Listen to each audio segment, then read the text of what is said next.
wasn't this the week that I got to watch Jason meet the royal family? It was.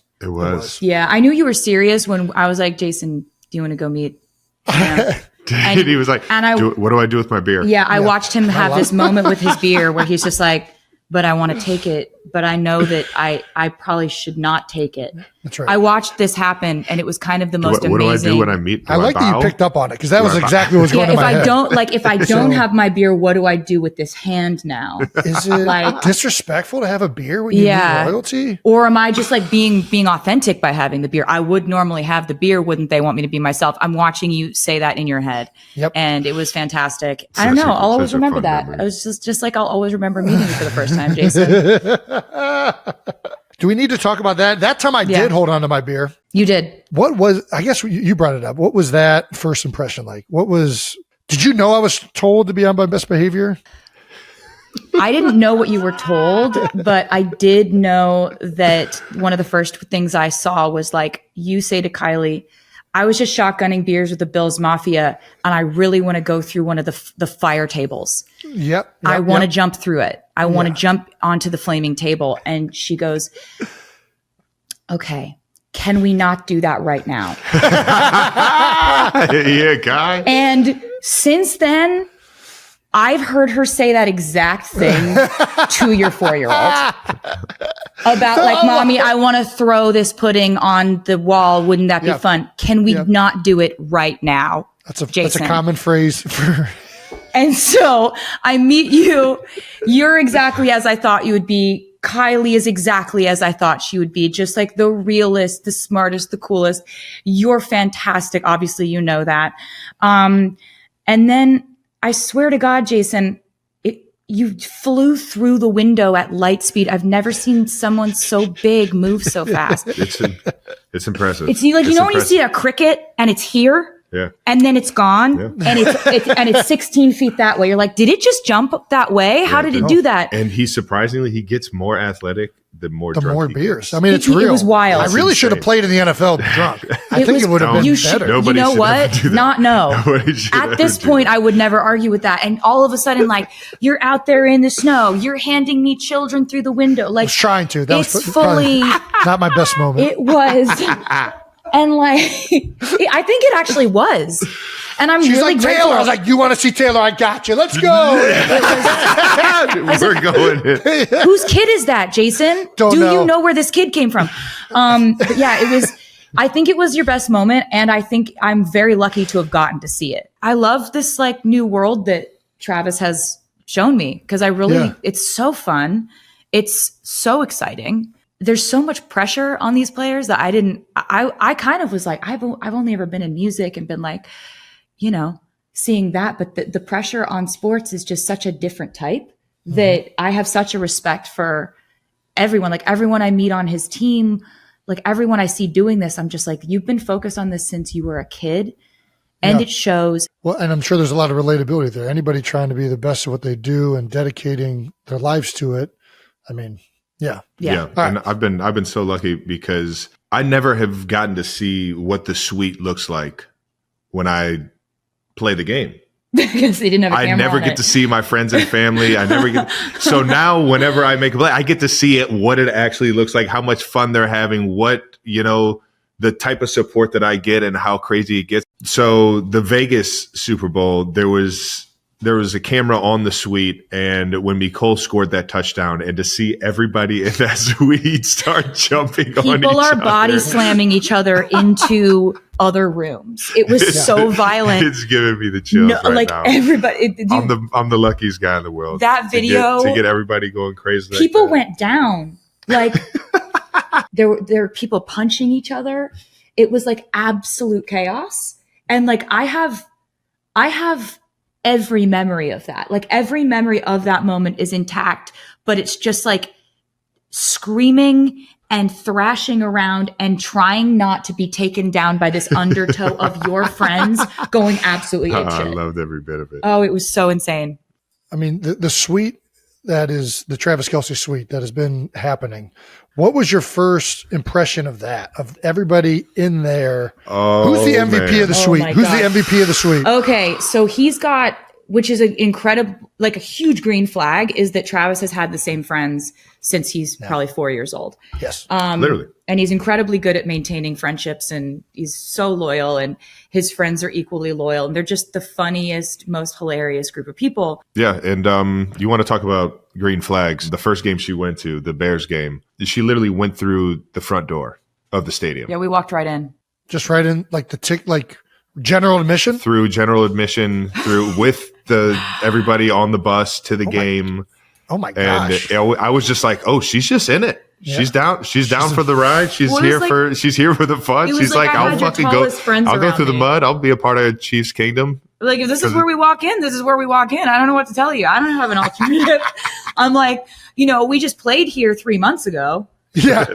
And we went a different way, but I'm not going to say that. I'm not going to backseat drive this shit. What was that like? What were people doing? I remember using, like, Ross was like, Ross is so tall and so broad that it's like that helps a lot. And then just, you have a lot of other just like big bulky dudes that you're friends with. Yeah. Yep. Green flag, not threatened by other guys. That's right. At all. I was walking in I had a hat on and I had a mask on, and I'm walking in just in the front. We're walking in with thousands of people in Arrowhead, and nobody noticed. Oh my gosh. There were rumors that we had been seeing each other, but I think people were like, remember that. Yeah. What would they talk about? Yeah. Right. Yeah. I hinted on the Pat McAfee show that I was going to see if you would be willing to come see me rock the stage at Arrowhead. Yeah. Since I've seen you make the stadium. But nobody was like, oh yeah, we're definitely gonna see her there, and we're going to see her coming in through general admission. No way this guy landed her. No chance. Hey. No chance that whole podcast thing worked. I didn't believe it when you told me. You manifested it. I did, yes. You summoned me. Here I am. Andy Reid has recently revealed that he was the one who set you guys up. How true is this revelation by Big Red? Whatever Andy Reid says, we're going to stand by. We're not going to refute anything. He says it. Cupid, that's what happened. Big Red. It's all the same. That's what happened.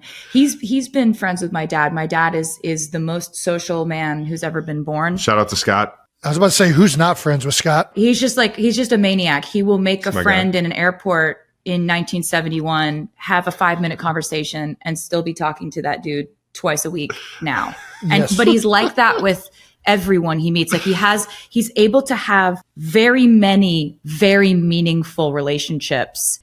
And it's a skill. It's a talent. Yeah. It is a mind-boggling talent that I have only known him to have. Yeah. He's a savant. It is impressive. He's a savant. Social savant, my dad. And so he knows Andy, and Andy's been coming to shows for years and stuff like that. So I've always had like a really positive vibe about Andy Reid. Yeah. I didn't really know what the sports were that he was doing. But I knew that was my dad's friend, Andy Reid. You knew he was really good. I now know he is literally the most iconic, legendary coach of all time. Yeah, and like from the way that you talk about him, his leadership style is I respect it so much. Right. Because I feel like it's done without like aggression or raising your voice or losing your composure. It's all very composed and focused. It can happen. He will rip you apart for sure. But not in you got to be really like not but I feel running like the plays he's calling them. Yeah, but that's the thing. It's like, but it's not done. It's not overdone, right? Like if you get it from him, you deserve it, and you're going to shape up. Exactly. That's what I heard from you. And there's validity to it. There's such a genuine like want to get better that him getting you to like do it the right way is it's like a disciplinary thing. It's just like he wouldn't be doing it unless he saw the greatness in you or he saw your ability to get it right, and he wouldn't be doing it this way if it was any other way, if that makes sense. It does. There's a lot of heart. Yeah, there's a stoicism too, which makes the heart when he shows it to you, and I think this is what you're kind of saying, Taylor, he's so like composed and so like locked in.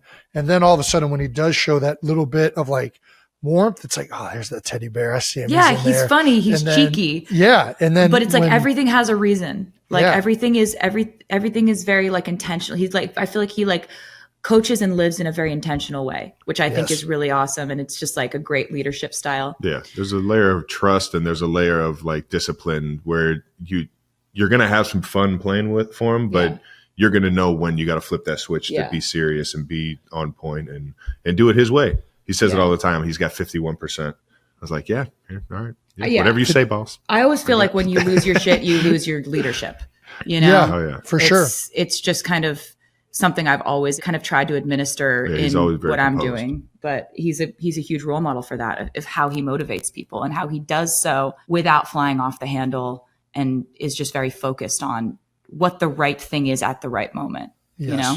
Yep. So so did Andy tell Scott something? Is that what I'm trying to?